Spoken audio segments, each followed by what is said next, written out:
Beyond the newsroom, where untold story is revealed. Fight the debt and free Uganda. Kazimba Amugalu akiguddeko mu ggwanga lya America mu Boston gy'adde agenza okwekalabya. Ono no bamulanga ki?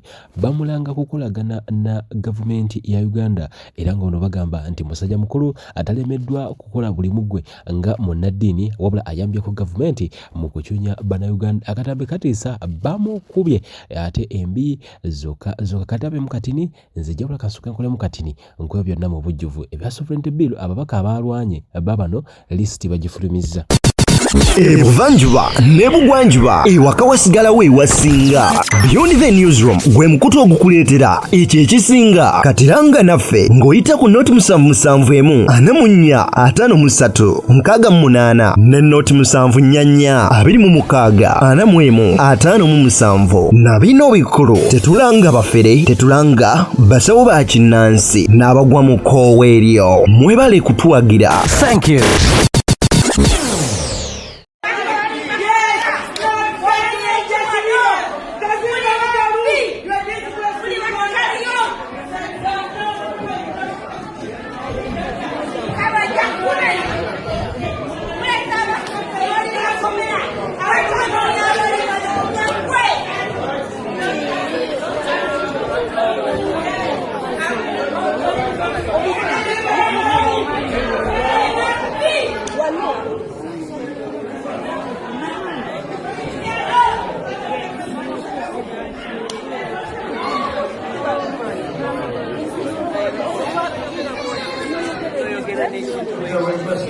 Obumu ku butambi obwabaddewo mu komiti olunaku olw'ejjo ababaka we bayagadde kumpi okweyisizaamu ddala era n'abamu akatambi ogenda kalaba mu maaso awo beeyisizaamu okuzaalubaluba. Kati obuzi bwavuddeko bachairman ababiri ababadde bakubiriza olukiiko luno nga bano bagamba nti entities eziwera 53 ze zajja mu parliament nga kuno kwaliko bannaddiini kwaliko governor of Bank of Uganda. Ezo entities z'amaanyi mu ggwanga lya Uganda ne mu kutambuza ensi yaffe nga bano bonna bagamba nti etteeka lino oba biru eno egobwe eremena kutuuka ku parliament bano bo kye babadde baagala nga buli kimu bayisaawo buyisa nga batiikinga butiikinze. Okusinziira ku report eyabadde ereeteddwa tewabadde kukubaganya birowoozo, yabadde ereeteddwa nga already eri stamped era yamaze neeyita buyisi nga bano tebakkiriziganyizza. Wano abamu baaviridde mu mbeera ne batandika okuba nga bakubagana era chairman kigamba omu ne omubaka ayitibwa Odulu bano bejjiddeyo embi. Kati omubaka omu ku baabaddeyo yono goli mpango olaba ku screen kasooka abitebye nkolite n'ezimu ku entities ezajja mu parliament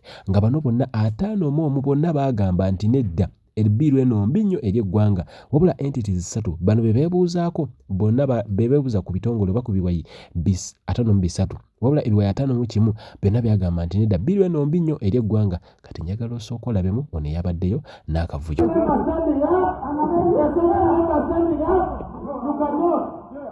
You cannot treat us like that. Please, we are seven members. You cannot. Members are here. No, we cannot. We are seven. We are seven members. We are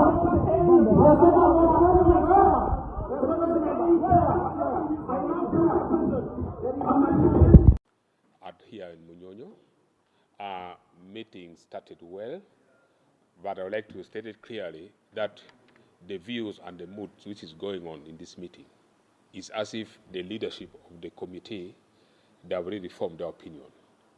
And the way we look at it is like the report has been written from somewhere else. And right now, they are in the verge of forcing all the committee meetings to accept the report which they did not participate in. The case in point, when the chairperson and the members moved that we should consider this report clause by clause, the chairperson started reading, and when he reads, without giving time to honorable members to deliberate, he could say, those who say hi, those who say no, say nay, and everything was being done in chorus, and you could hear members who were already assigned to make sure the bill passes.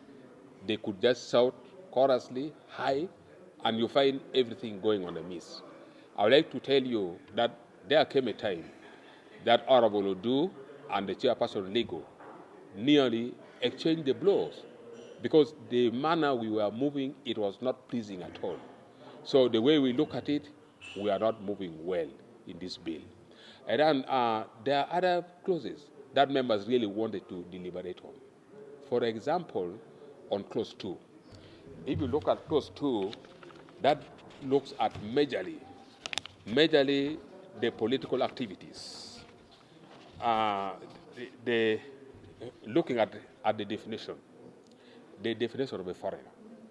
Because from the original bill, it says any Ugandan who is not residing in Uganda is termed as a foreigner. And then members wanted to discuss that and say, please, that clause is so bad. You cannot leave Uganda today and tomorrow you cross to Kenya and you are called a foreigner. This is totally bad. And members want to say, please, we cannot go by that. We need to change. And then look at the agents of a foreigner. Because according to the bill, it's saying anybody acting on the behalf of the foreigner, doing anything in this country on the foreigner, is an agent of the foreigner. So we say this is out. And also part of the bill says that a non-Ugandan may be determined by the minister. It means if the minister determines that you are handling foreign matters, so you are not a Ugandan, the minister has a right through the statutory authority to declare you a non-Ugandan. Members want to deliberate on that, but the chairpersons, the two chairpersons, are not giving members time to deliberate on that issue. That's why I'm saying it looks as if the report was really written from somewhere. We are now here in Munyonyo as rubber stamping, in which I would like to tell you that some of us will not agree into that. When we engage with the entities, we engage with 53 big entities, including Bank of Ugandans, the religious leaders, and all those. Out of the 53 entities, only 2 entities are in for this bill. 51 entities are saying this law is bad for the country. They are all urging honorable members never to support this law. 51. So now if you look at percentage, it means more than 99% of the entities that appeared before the committee are saying this bill is bad for the country. So we are praying to the chairpersons that please let us enact the law that will help Ugandans move ahead. So that is where we are right now, and I'm just from the House.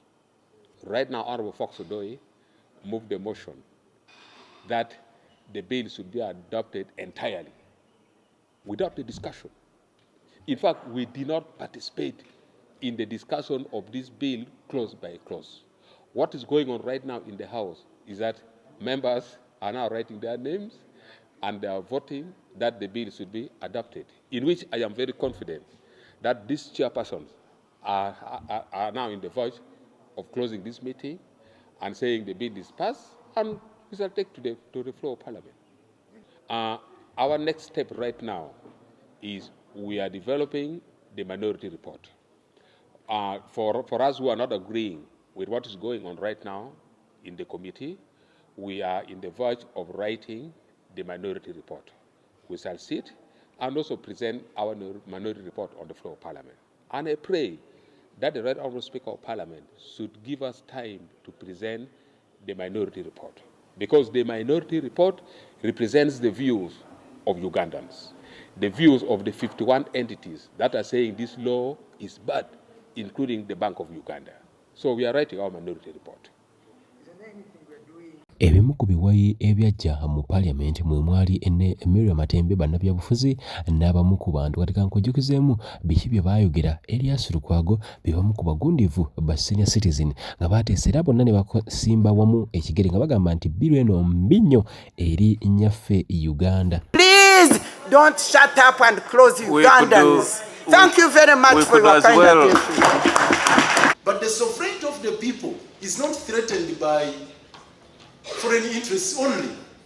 So if the bill wanted to operationalize the provisions of Article 1 of the Constitution by upholding the sovereignty of the people of Uganda, it shall provide for both clusters. Domestic threats and foreign threats. Now the domestic threats against the sovereignty of the people of Uganda are not captured here. So in other words, the law is focusing on protecting the interests of Uganda as against the interests of foreigners. So the bills you have benchmarked, the democracies you have benchmarked, the instruments, they protect the interests of their countries against foreign interests. They don't purport to protect the sovereignty of their people against foreign interests. Because the interests of Uganda are different from, are not necessarily material, the interests of Ugandans. So I don't know whether that point is very clear. We have not seen any clause here that speaks about domestic threats to the sovereignty of the people of Uganda. And they are so many, they are widespread. The will of the people has been overthrown several times in elections, in economic policies, education, all spheres of life. The threats are there, they are real, they are actual against the sovereignty of the people of Uganda. This is what ought to be protected by Parliament if you are to operationalize Article 1, which emphasizes that the sovereignty of the people is supreme. So we shouldn't be talking about Uganda, but the sovereignty of the people. 2, foreign interests are not defined. And this has been, I think, addressed in several fora. You cannot criminalize promotion of foreign interests which are ambiguous, which are not defined at all. And it's not this committee which is going to be established in the Ministry of Internal Affairs that is going to register agents of foreign interests, which will determine which ones are foreign interests and which ones are not. The bill also talks about foreign policy. When you look at clause 9 and clause 10, they simply talk about the principles that will guide Uganda's foreign policy, but they don't define what amounts to Uganda's policy. So who is going to determine Uganda's policy and what amounts to foreign interests? Which body is going to determine that? So if I am going to appear before the chairperson of that committee on peace and security, are they going to first assess and say, okay, what you are going to register here is foreign interests. So go ahead. Oh, personally, before I pick out the forms to go and seek for registration, how do I establish that actually I'm representing foreign interests, which are not defined? So that is a fundamental issue. Again, when you look at that same clause 10, which talks about the foreign policy, the principles are also vague in clause 10. They are vague. Mr. Chairman, they are bound, they are susceptible to manipulation. That rather clause 9, promotion of national interests of Uganda, respect of international laws and the treaty obligation, peaceful coexistence and non-alignment, settlement of Who has determined this? Where do I find them? Is it a reproduction of the principles set out in the preamble to this constitution? I am saying no. Because the principles of national policy and state policy are well articulated in the constitution. You are not about to come up with a new set in a subsidiary legislation. I'm sorry to call it subsidiary in terms of constitutional law. So the third, and before I wind up, Mr. Chairman,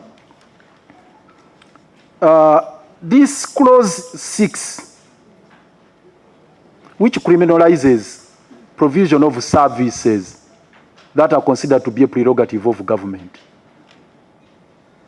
Dr. Sarah Birete awononno nga naye munnamateeka mugundiifu ate nga bebamu ku balina ebibiina ebirwanirira eddembe mu ggwanga lya Uganda ate nga bano oboolyawo be bamu ku be baagala okuba nga bali targeted. Ono naye yavaayo n'ayogera kaati yayogera bw'ati. We have a gazetted bill known as the Protection of Sovereignty Bill with a number, Bill number 13 of 2026. Gazetted, published, taken through the first reading of Parliament, and committed to the Committee for Public Hearing and Testimonies. We have so far had 2 amendments of the same bill. One amendment with the tracked changes of the Attorney General, another amendment with the tracked changes but removing the name of the Attorney General. The 2 amended bills are ungazetted, are unnumbered, and they also don't have a certificate of financial implications. The amended bills have also not been tabled in Parliament. So we will regard them as drafts because they are not processed through the known channels as mandated by the Constitution and the rules of procedure of Parliament. So when a bill, public debates a bill and shares concerns, it does not mean that you integrate their concerns through an amendment, an ungazetted amendment process, or in the middle of the process.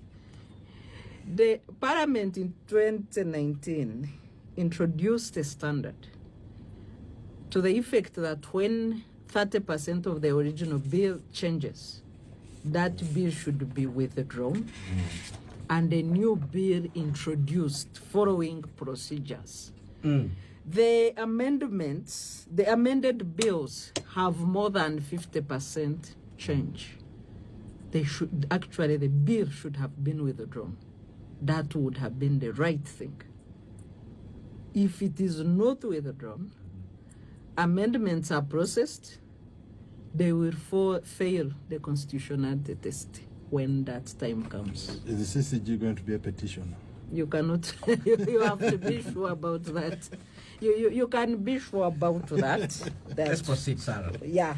So if the committee discusses the illegal amended bill, it will make a mistake, and I know they have started discussions now, this evening, after convening for a retreat in Munyonyo. I hope they are discussing the gazetted bill and not the amendments. The amendments at most can be treated as comments together with the other testimonies that came through. All right. Now that you've raised the technical issues, let's go to the substance. So what bill do you want to discuss here? I want you to discuss the context. What has happened? We know the changes. The one you discussed in Parliament. The changes that have occurred. Okay, let me pose it like this: if the amended bills were the ones that have been tabled in the first place, would you support such a piece of legislation? No, the amended versions, 2 of them that we have seen, and we are told there will be a 3rd version this evening. So the one including the changes of the president.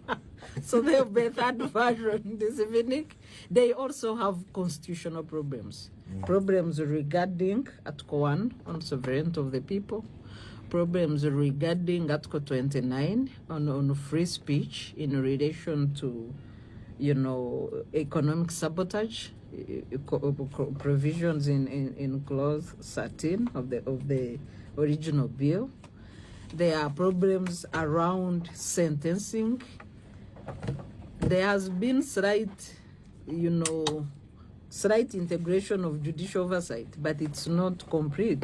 And the bill largely will suffer from executive overreach and a draconian implementation if the provisions of judicial oversight are not addressed well. The bill also suffers from extreme punishments, extreme sanctions for social crimes in the country. Because the bill assumes that money will enter in for destabilizing Uganda. For that, the Penal Code Act is very sufficient with provisions of treason and consideration of treason. So I assume that anybody who attempts to destabilize this country will be dealt with in accordance with the existing legal framework. So this law comes in now with social sanctions because we have enough criminal sanctions. So the sanctions of 20 years, sanctions of 2 billion or 4 billion fine without considering the amount in question, and it lacks the principle of proportionality, it renders it unconstitutional. All right, but Sarah, let's hear your take on the position of the president. President Yoweri Museveni did publish something. I'm sure you read it in line with this particular. Yeah, I read his letter, and he suggested that the bill and that the was paragraph, the introducing paragraph. I wish he had given it to us in video. That paragraph because advocacy and citizen participation is not a noise, is not violence. So that introductory remark is derogatory.